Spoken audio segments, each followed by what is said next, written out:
Greetings, fellow man. This is Red Pill Germany again, and today I want to share an article with you that I read on Der Spiegel, German mainstream media, and it was about the French election that is held this weekend, the first round of election, that is. So in the article, the author says that there are basically two candidates, two worldviews that are up for election this time. One is in congruence, in accordance with observable reality, and the other one is just dangerous and just a fantasy. And I thought, oh, that sounds good. I want to read this article.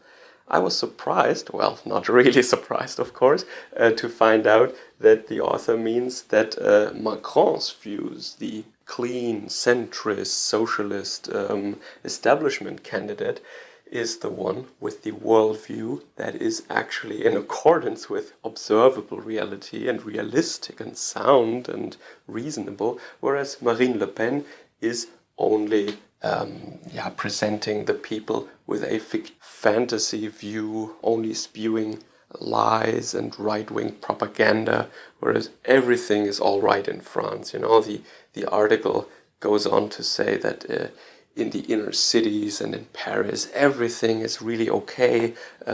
Like black and Arab children are playing with white children, Africans are peacefully playing music, and everything is harmonious there, and there is nothing wrong in France, basically. So, and he says this is reality, of course. Like, he visited some tourist destinations, and he actually writes that there is heavily armed police there, right? So, I wonder how it looks like when there is no armed police, or when the police doesn't dare to go into these suburbs, these banlieues, for example. How does it look there, huh? Is it still peaceful there?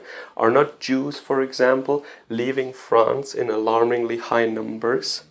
Can't we just say right now that Jewish life is almost impossible in France? And that is just an indicator. In many places, it's not only Jewish life that is basically impossible, it is just normal French life that becomes impossible in many parts of French cities, where police doesn't even go in anymore. But this is just what we have nowadays. In many countries, not just in France, you have these establishment candidates that belong to the high elites, and they are trying to present to middle-class people a view of the world that everything is a-okay and there are no problems.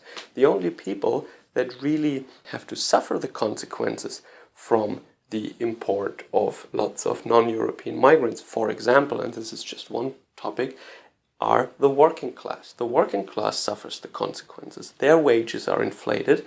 They have to deal with the violence in the streets of their districts, while the middle class lives far away in more expensive places, of course. And this is why there was such a big fuss about this one young woman that was raped in Germany and murdered by a refugee, because she was the daughter of a high EU official. She was not the daughter of some working man who works in a factory, EU. She was actually the daughter of one of the European Union's bureaucrats. And this is why, in that case, the establishment was actually affected by this brutality. So as I said, we see that nearly everywhere. Middle-class people who still live in their dream world, who still have a good life, claiming aggressively, almost militantly, that everything is okay in our countries, and everyone who says otherwise must be a xenophobe and a terrible person. And I find it very cynical, actually, to tell working-class people that everything is okay and what the big fuss is about. I mean, come on.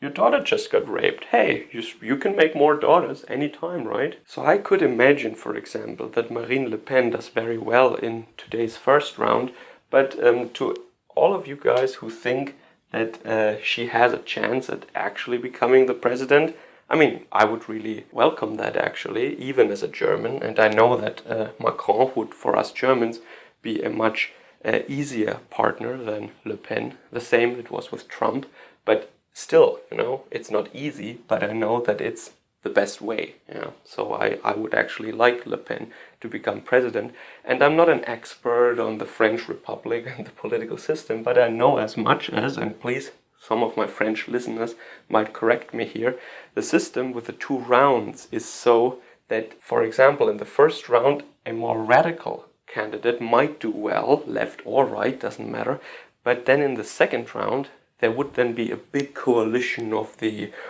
honest people of France, right? Of the good middle class people, right?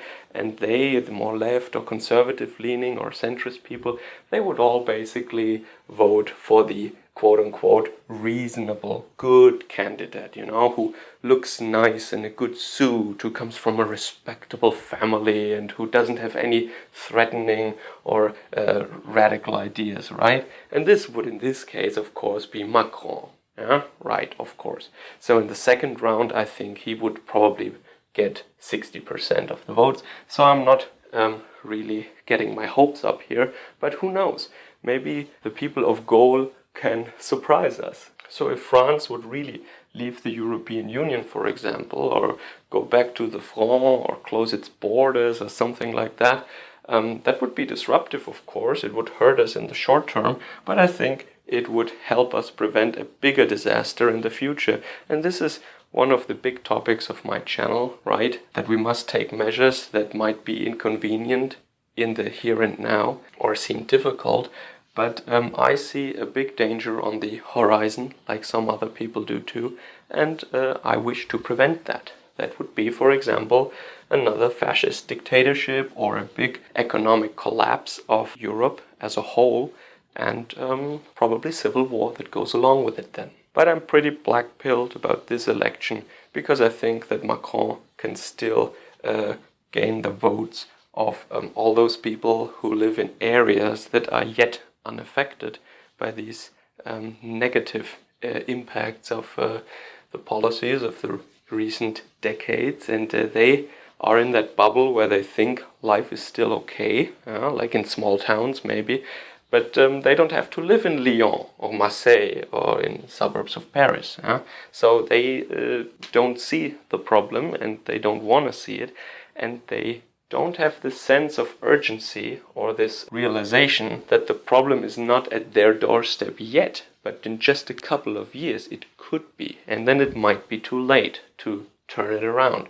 And me also, I live in an area where I'm pretty much unaffected of all this enrichment, but I see that it is coming, and I'm willing to do something now before it is too late. But as I said in videos before, not many people think like that.